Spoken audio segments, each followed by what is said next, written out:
Amados irmãos, vamos abrir a nossa palavra, a palavra de Deus, em Isaías 53, e depois vamos colocar esse tempo diante do Senhor. Isaías 53, vamos ler um versículo.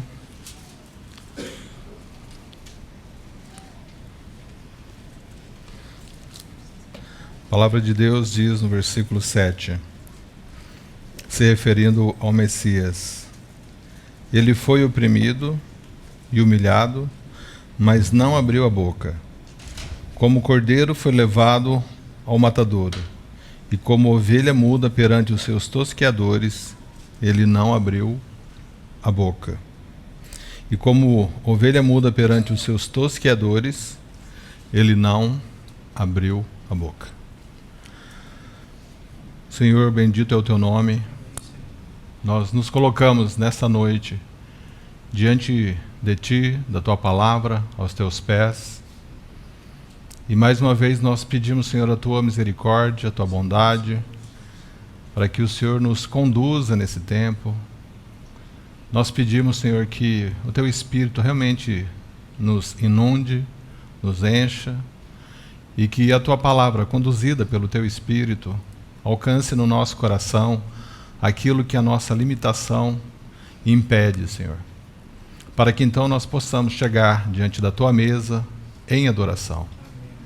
Libera-nos, Senhor, a Tua palavra nesse tempo.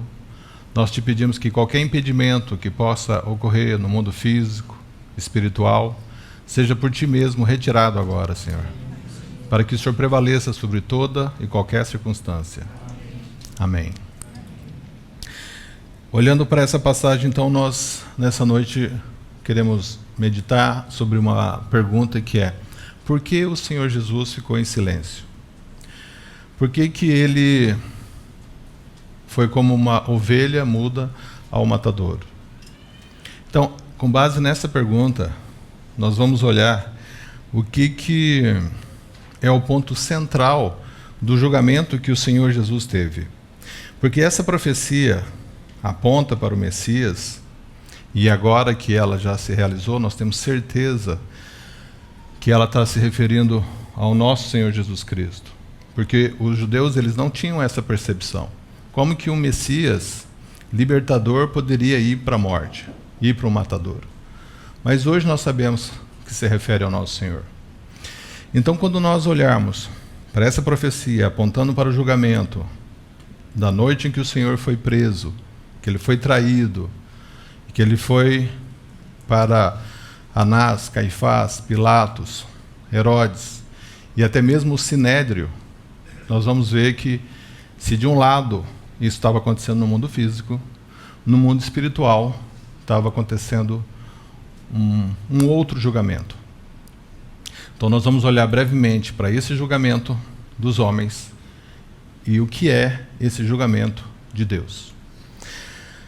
Então, esse julgamento que nós vemos e sabemos que ocorreu, ele vai nos mostrar, de um lado, que da parte do homem houve injustiça, houve desrespeito nesse julgamento. Tudo que pode ser negativo e possa ser apontado num julgamento aconteceu em 6 julgamentos numa noite.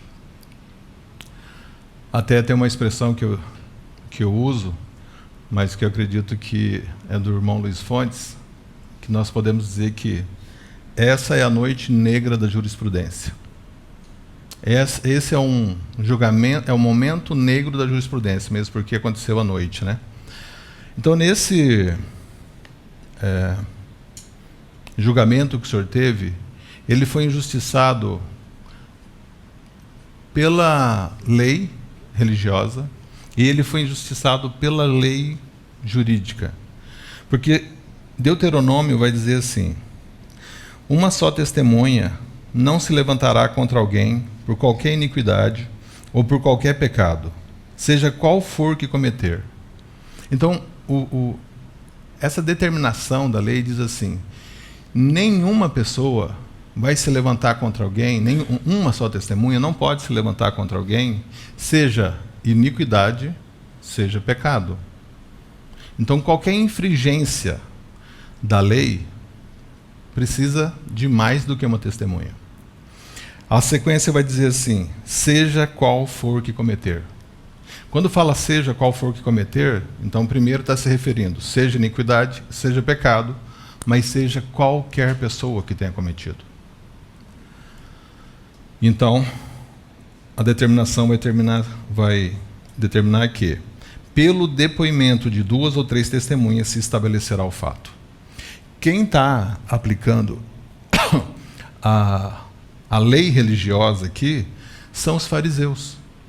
São aqueles que conhecem, são aqueles que não têm como fugir desse conhecimento. Eles tinham a Torá praticamente decorada.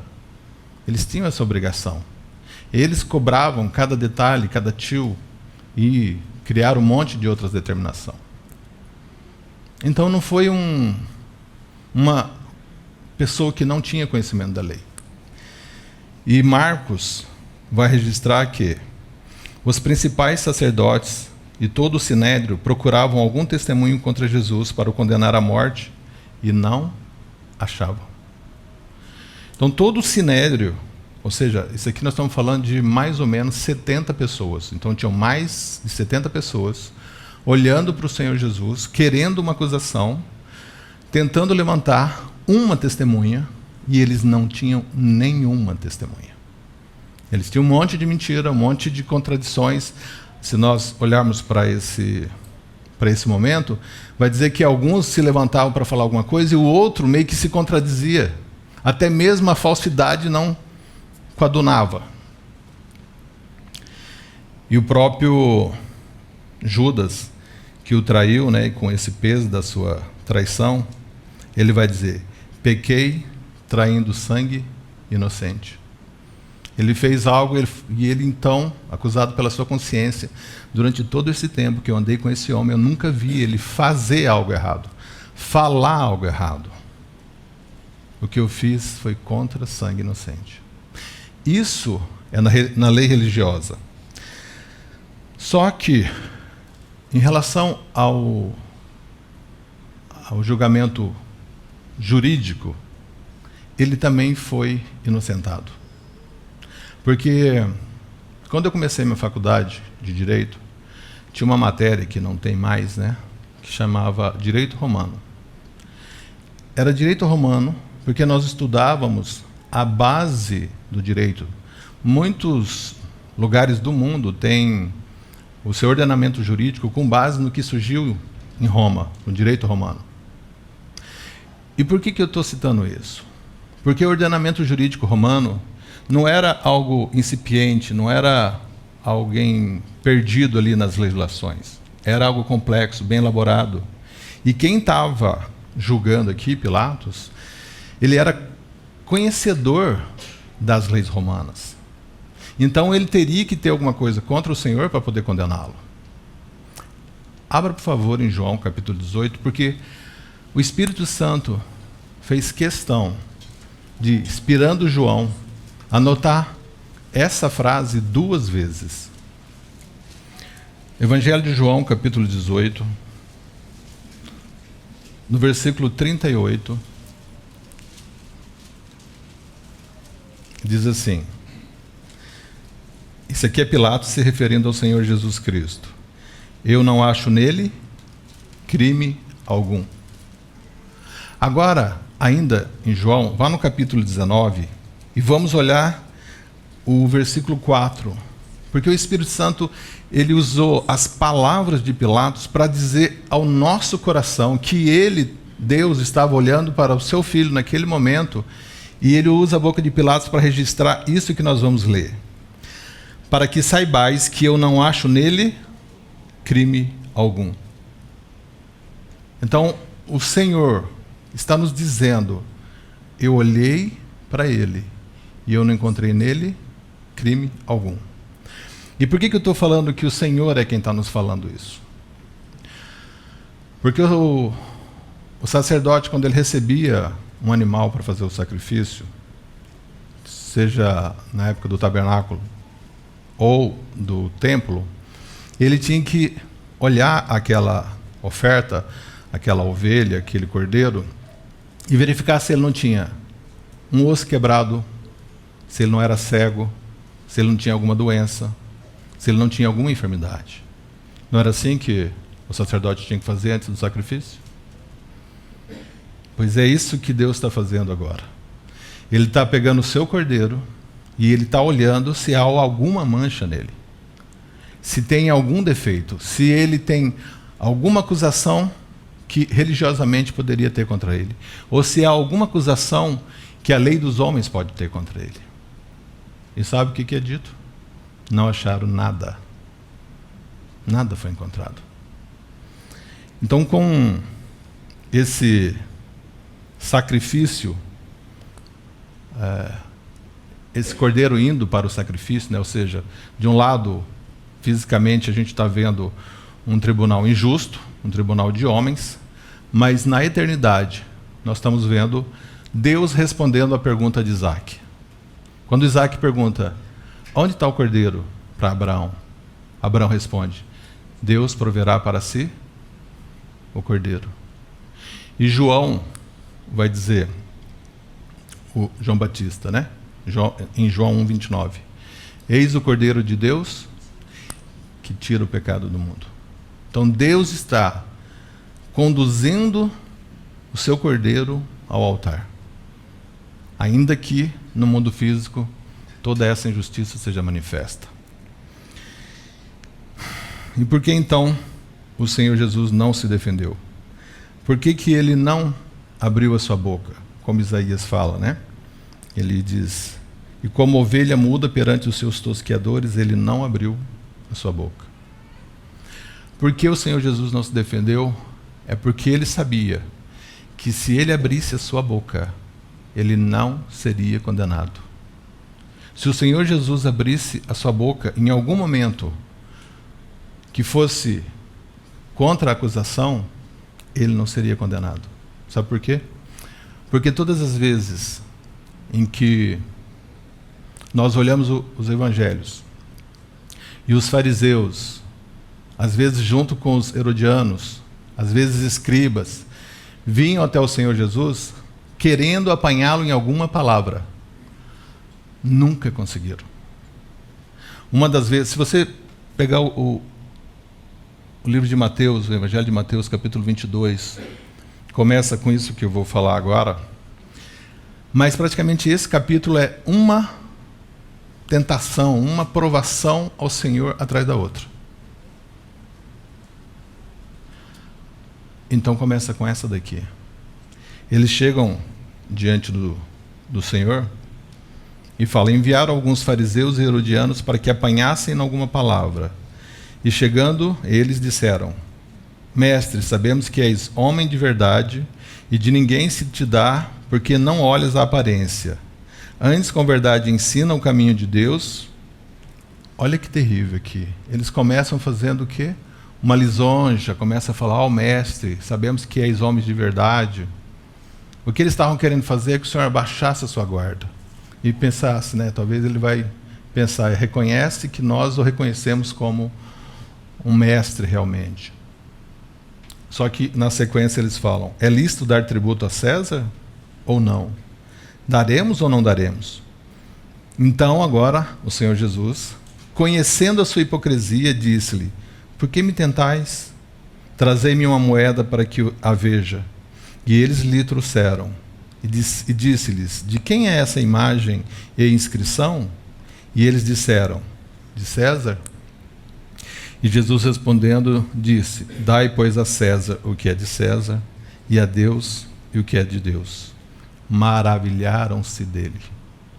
E assim, cada vez que eles tentam pegar o Senhor em alguma palavra, como por exemplo naquela passagem da mulher adúltera, que eles trazem, né, o Senhor está escrevendo no chão, e eles ficam insistindo, olha, essa mulher foi pega em adultério, a lei de Moisés diz que ela tem que ser apedrejada. Porque eles sempre traziam para o Senhor uma questão que de qualquer lado o Senhor poderia perder.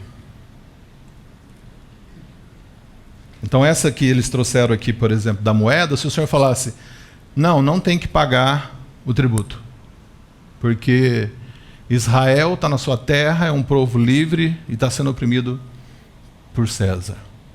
Então, ele seria denunciado e preso como revolucionário, que estava se opondo ao império. Mas se ele dissesse, não, nós temos que pagar, deve ser pago, sim, isso é devido, então o povo estaria contra ele. Porque, afinal, que Messias libertador é esse que está do lado de César? E nesse caso da mulher adúltera, quando ele é pego lá, ele está escrevendo de madrugada, né, na areia, e essa mulher é pega em adultério, traz para ele e eles perguntam, o que nós devemos fazer? A palavra fala que o Senhor continuou quieto ali, escrevendo. Por que insistissem? Ele então vai responder, quem não tem pecado, atire a primeira pedra. Irmãos, quando nós olhamos para isso hoje, isso já está no nosso coração, porque nós sabemos que o Senhor deu essa resposta. Mas, querido, se você pensar, se você tirar isso e contar essa história para alguém que não sabe, talvez ela consiga perceber o quão criativo, o quão fora o Senhor foi do pensamento de um homem natural, para trazer uma resposta que fosse tão eficiente, tão eficaz, tão direta, em uma frase. Na verdade, é uma pergunta que ele faz. Ele sabe exatamente que pergunta ele deve fazer, porque há também na Bíblia ocasiões em que o Senhor fez pergunta e daí foi ao contrário, ninguém conseguiu responder. Quando Deus faz aquele monte de pergunta para Jó, alguma delas ele conseguiria responder? Você poderia fazer 1000 perguntas. Então por que ele não abriu a boca? Porque se ele abrisse a boca, ele não seria condenado. E o silêncio do Senhor Jesus não é por falta de resposta, é uma escolha à obediência. Porque durante todo o Evangelho, o Senhor Jesus, ele fala, não é chegada a minha hora. Começando lá do Evangelho de João, capítulo 2, o primeiro milagre em Caná, quando Maria chega para ele responde para ela, mulher que tenho eu contigo, não é chegado a minha hora. E, por todo o tempo, não é chegada a minha hora. Mas quando ele percebe, é chegado a minha hora. Como o irmão mencionou hoje de manhã, ele tem na sua face a intrépida resolução de ir para Jerusalém.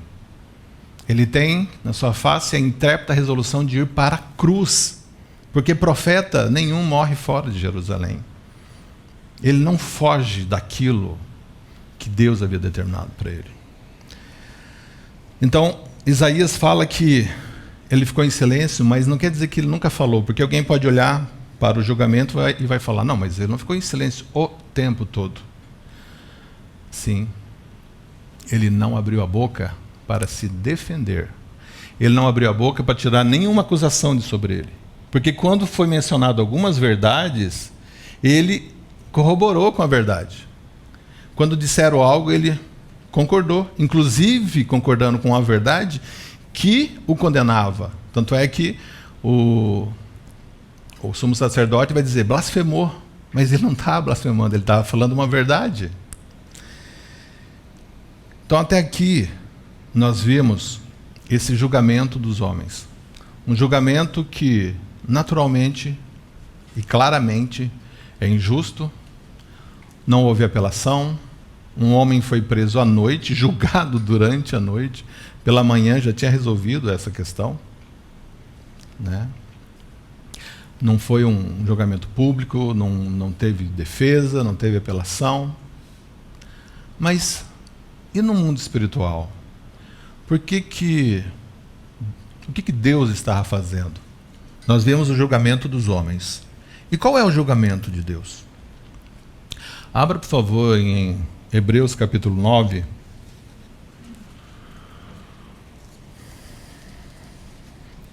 Hebreus capítulo 9. E você vai depois deixar, sugiro, né, que você deixe sua Bíblia aberta nesse versículo, que nós vamos voltar nele daqui a pouco, tá bem?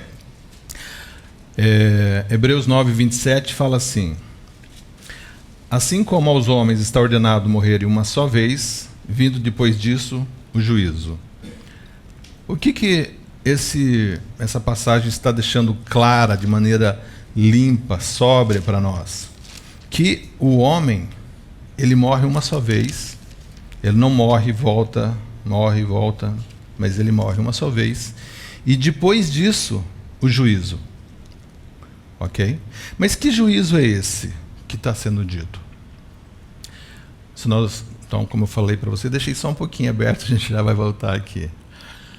Apocalipse, capítulo 20, João ele vai descrever que ele vê um grande trono branco. Ele vê um trono branco e aquele que nele se assenta, de cuja presença a terra e o céu fogem, não encontram lugar. E ele vai dizer assim que todos, grandes e pequenos, vão ser colocados, diante de Deus em pé. Então, independente se for o homem mais humilde que teve sobre a face da terra, ou o homem mais poderoso que já ocorreu, todos esses vão estar no dia do grande trono branco diante de Deus. O julgamento, que está se referindo Hebreus 9, 27, é esse julgamento, é esse tribunal. Ok? Então, mesma passagem de João, ele vai dizer assim, João 20, 15: se alguém não foi achado escrito no livro da vida, esse foi lançado para dentro do lago de fogo. Então ele descreve esse grande trono branco e ele está dizendo assim, foi aberto livros e foi aberto um livro. Esses livros são livros de obras. Este livro é o livro da vida. Aí ele fala que todos foram julgados pelas obras. Todos foram julgados pelas obras. Mas aqueles que não tinham um nome escrito no livro da vida, foi lançado no lago de fogo. Ok? Então o que nós podemos tirar disso? Que as boas obras não impediu de ser lançado no lago de fogo. Porque o nome não estava no livro da vida. Mas do outro lado, se eu posso falar dessa maneira, as más obras não impediram que aquela pessoa que tinha um nome escrito no livro da vida fosse lançado do fogo. Ou seja, uma obra boa não livrou e uma obra má não condenou, se não tem o nome no livro da vida. Então, a pergunta mais importante que qualquer pessoa que pisar sobre a face da terra pode fazer é: como eu faço para ter o meu nome escrito no livro da vida? Como que eu faço para escapar desse julgamento? E o Senhor Jesus mesmo vai responder lá em João, Evangelho de João, capítulo 5, 24. Ele fala: aquele que ouve a minha voz, crê naquele que me enviou, tem a vida eterna. Não entra em juízo, mas passou da morte para a vida. Quando o Senhor fala isso, ele diz assim, não fala, você vai ter a vida eterna. Ele fala, tem a vida eterna. Não entra em juízo. E qual juízo ele está falando? Ele está falando desse juízo. Do juízo de Hebreus 9, do juízo de Apocalipse. Você não entra em juízo. Como assim não entra em juízo? A gente não acabou de ler ali Hebreus 9, falando que assim como o homem está ordenado morrer uma só vez e depois disso o juízo? Se você deixou aberto, então nós vamos olhar agora novamente para essa passagem. Se você olhar aí no capítulo 9, 27, você vai ver que o começo do versículo começa assim. E assim como. Ok? Eu acho que a maioria das traduções deve estar assim. A ara é assim. E assim como. E o 28 começa como? Assim também. Assim como, assim também. Assim como, assim também o quê? Assim como o homem está ordenado morrer uma só vez e depois disso o juízo, agora nós lemos esse 28. Assim também Cristo, tendo se oferecido uma vez para sempre, para tirar os pecados de muitos, aparecerá a segunda vez sem pecado aos que o aguardam para a salvação. Então, na verdade, ele coloca duas categorias. Eu até vou colocar do lado. Assim como ao homem está ordenado morrer uma só vez, assim também Cristo voltará sem pecado para buscar a muitos, né? Porque ele morreu por muitos, não por todos, mas por muitos. E ele buscará para a salvação. Então, ou você está, né? Você não. Uma pessoa está no versículo 27, ou ela está no versículo 28. Ou ela está em morrer, e depois disso o juízo, ou ela está no 28 esperando Cristo para salvação. Então, essa é a maneira que sai do 27 e vai para o 28. Crendo no Senhor Jesus Cristo, tendo o nome escrito no livro da vida. Esse juízo que nos salva, ele nos mostra o quê? Como assim um juízo que nos salva, Leandro? Você tem certeza que você falou certo? Esse juízo que veio sobre o Senhor Jesus Cristo é o juízo que nos salva. Amém. Ou seja, o juízo, aqueles que o homem está ordenado a morrer uma só vez, depois disso o juízo, esse juízo existe. Mas para aqueles que estão em Cristo, ele já existiu. Porque esse juízo, o Senhor Jesus Cristo ficou em silêncio para que ele, o juízo, viesse sobre o Senhor Jesus.